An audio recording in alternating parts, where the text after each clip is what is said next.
Hey guys, what's up? Welcome back to Warzone Central. The Call of Duty formula has remained relatively consistent throughout its decade-long dominance, with only a few titles including the original Black Ops, Infinite Warfare, and Modern Warfare trying to break the mold in the single-player department. Players are looking for a Hollywood blockbuster experience with high-budget set pieces, and that's what they get.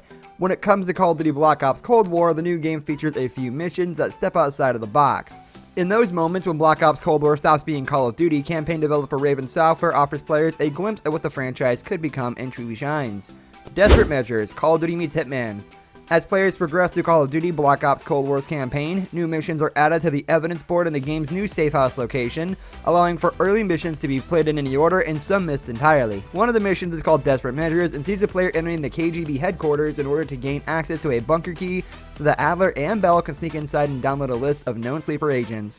While the second half of the mission is linear and requires little more than shooting enemies, the first half of the mission seems heavily inspired by the recent Hitman trilogy, which is concluding with Hitman 3 in January. After a briefing with the KGB generals and a surprise appearance from a fan-favorite Call of Duty 4 villain, the objective is to get a hold of a bunker key. Just like in Hitman, the player is shown a number of ways to get a key and can choose which objectives to complete, including an optional side objective that ties in a decision made in an earlier mission. It's a refreshing change of pace to go from a standard Call of Duty mission to a sandbox-style mission that offers complete freedom. One potential way to get a hold of the key is to take out one of the generals, but that requires the player to navigate the level and read through documents to find poison. Another option is to steal a bank key and reprogram it, requiring the player to find something to bribe the guard, obtain a new key, sneak into a separate office without being seen, and reprogram the key. Raven Software crafted an exciting new mission that is unlike anything seen before in Call of Duty, and yet it felt like a natural step forward. Ivanov won't cooperate. Break on through. 7 endings, 4 paths. Toward the end of the campaign, players will come across a mandatory story mission called Break On Through, one that explores the idea of mind control and brainwashing.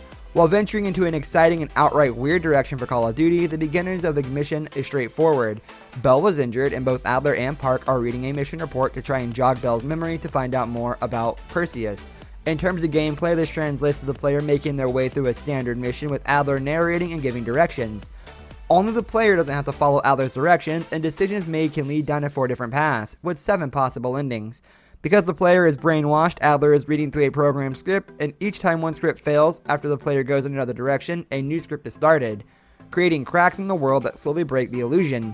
For a mission that is fairly linear, the presentation creates a much stronger impression of player choice, and that's exciting to play with. On one path, the player is making their way into a cave following Russian voices. In another, it's a stealth fight with the Viet Cong using a bow and arrow. Taking one wrong turn along the way could land players in an old boxing arcade game, or trapped in a pitch black cave with only a pistol and a horde of zombies.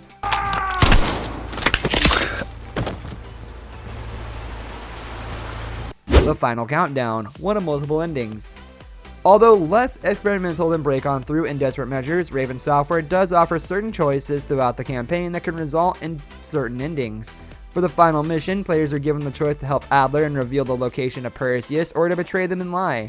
It would have been easy for Raven to create a final mission and just give it a multiple coat of paint depending on which ending the player received.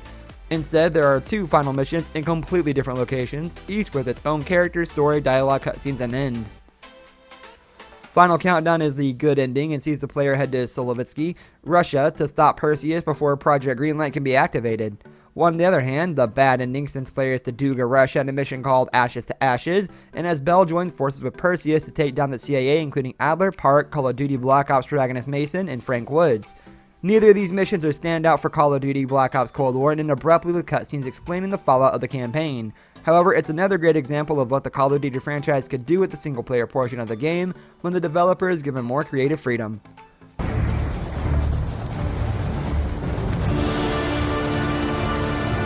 This brings us to the end of our video. I hope you enjoyed it. Hit like if you did, and don't forget to subscribe to our channel so you don't miss out on any of our videos in the future. Also, watch the 2 videos that are on your screen because I'm sure you'll love them. With that, I'll see you in the next video. Goodbye.